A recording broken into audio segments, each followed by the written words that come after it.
Assalomu alaykum. Bu videoda siz raqam, son, natural son, butun son, to'p son, murakkab son kabi tushunchalar haqida aniqroq bilib olishingiz mumkin. Demak, raqamdan boshlaymiz. Raqam. Raqamlar o'zi qanaqa bo'ladi? Raqamlar bizda o'zi 10 ta bo'ladi. 0, 1, 2, 3, 4, 5, 6, 7, 8 va 9. Demak, bular raqam 10 ta bo'ladi. Umumiy sonlar. Bu yerda ko'rib turganingizdek, negativ raqamlar yo'q. Hammasi pozitiv raqamlar. 0 esa na negativ, na pozitiv bo'ladi. Va son deganda biz nimani tushunamiz? Sonlar demak bu raqamlarni kombinatsiyasi. Aytaylik 68, 146,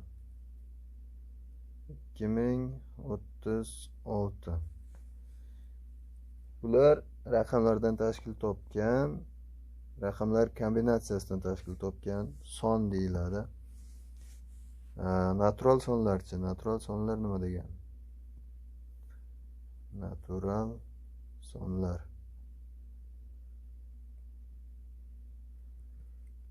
Natural sonlarimiz esa birdan boshlanadi. 1, 2, 3, 4 va hokazo 8likgacha. Demak, natural sonlarga 0 yoki boshqa negativ raqamlar, sonlar kirmaydi. O'zimman natural sonlar deganda tushuncha o'zi nima degani? Natural sonlar har qanday biz qo'limiz bilan ushlay oladigan, umuman ko'rgan narsamizni sanay oladigan har qanday holatda, xullas biz tabiiy sanay olishimiz kerak. Qo'limiz bilan, misol uchun bitta kitob, ikkita kitob, bitta odam, ikkita odam deb turib sanay olsak, o'shalar natural sonlar hisoblanadi. Va butun sonlar bor bizda.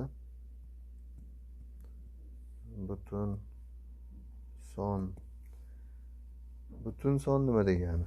Endi butun sonlar o'sha minus cheksizlikdan kelib,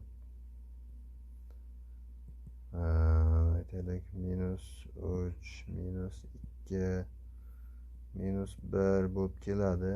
0 ham kiradi. Endi 1 dan boshlab yana bu yog'i ketaveradi cheksizlikgacha.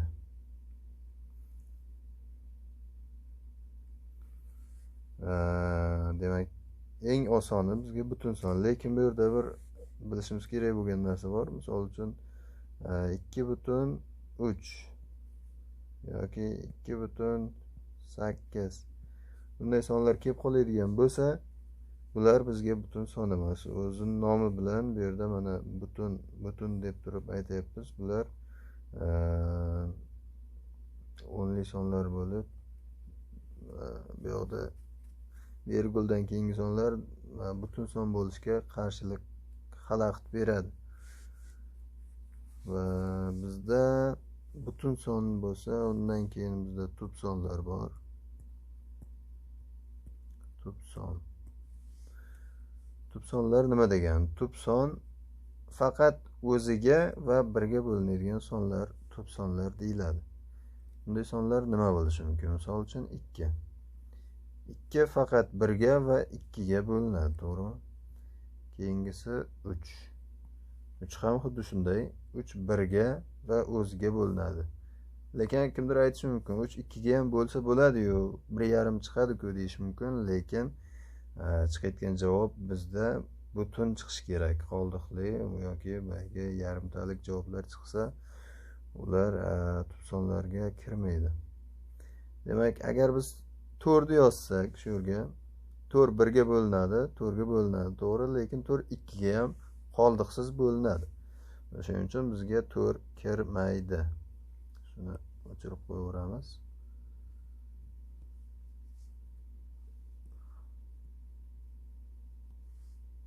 Demak, endi keyingisi 5 bo'ladi-da unda bizda. 5. 5 ham xuddi shunday. 5 1 ga bo'linadi va faqat o'ziga 5 ga bo'linadi. 6chi. 6 1 ga ham, 2 ga ham, 3 ga ham, 6 ni o'ziga ham bo'linadi. Shuning uchun u ham tub sonlarga kirmaydi. Endi bu yoqqa ketaveradi. Misol uchun keyin 7 bor. 7 ni ham o'ylab ko'rsak, faqat 7 ga va 1 ga bo'linadi. 8 bo'linadigan soni ko'p. 2 ga, 4 ga bo'linadi. 1 ga ham, 8 ni o'ziga ham bo'linadi. 9chi. 9 ham 1 ga, 9 ga bo'linadi, lekin 9 3 ga ham bo'linadi. Qoldiqsiz bo'linadi. Shuning uchun 9 ham kirmaydi. Mana shu boshida kelayotganimizda o'zi 2, 3, 5, 7 bo'lgan paytida ko'pchilikda shunaqa tushuncha paydo bo'lib qoladi. Boyaga tog' sonlar demak bizda tub son ekan degan qanaqadir tushuncha qolib ketadi va keyin har doim shu o'sha abituriyent bo'ladimi, universitetda yuradimi, o'sha yoqqacha kerak bo'lsa chalkashib yuraveradi, qachondir bir pand yemagunicha. O'shaning uchun hozir boshidan aniqroq, puxtaroq qilib o'rganib olinsa, miyaga joylansa, xohlasa nariyog'i hammasi yaxshi bo'lib ketishi kerak. Demak, bu yoq 9 yo'q, 10 bo'lmaydi, 11 ham kiradi bizga tub sonlarga, 13 kiradi va hokazo. Shu bilan ketaveradi. Demak, tub sonlar menimcha tushunarli bo'ldi. Va yana bizda oxirgisi murakkab sonlar bor. Murakkab son. Endi aybga buyurmaysiz. Husni xatim o'ta chiroyli bo'lmagan. Maktabda ham, hozir ham amallab tushunib olasizligiga umiddaman. Demak, murakkab son nima deganimizda? Xuddi mana shu tub sonlarni bizda demak teskarisi bo'ladi. Teskarisi degani endi misol uchun 1 yoki minus sonlar, negativ sonlar kirmaydi. 1 kirmaydi, chunki 1 faqat 1 ga va yana 1 ga bo'linishi umuman to'g'ri kelmaydi-ku, to'g'rimi? 1 kirmaydi. Demak, tub sonlarda yo'q sonlar bizga murakkab son bo'lib o'tib ketadi.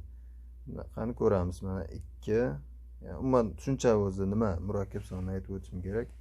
Demak, murakkab son ham o'ziga ham 1 ga bo'linishidan tashqari yana boshqa bironta songa bo'linishi kerak. Eng kamida demak 3 ta songa bo'linishi kerak bo'ladi bu son. Bizda u sonlar qanday sonlar bor boshida? Demak, boshida bizda 4 bor. 4 bizda 1 ga bo'linadi, 2 ga bo'linadi va 4 ga bo'linadi. Demak, ko'rib turganingizdek, bu yerda demak 4 3 ta songa bo'linyapti. Yana qanday son bor? Demak, 5 bizda tub son, 6 bor bizda. 6 ham 1 ga bo'linadi, 2 ga bo'linadi, 3 ga bo'linadi va 6 ga ham bo'linadi. Bizda demak bu yerda 4 ta ekan. Xo'p, yana qanday son? 6 dan keyin 7 bo'lsa, 8. 8 ham xuddi shunaqa. Misol uchun yana qanday son? 36 ni olaylik chiqani, misol uchun 36. Bu qanday sonlarga bo'linadi? 36 1 ga bo'linadi, 2 ga bo'linadi, 3 ga bo'linadi, to'g'rimi?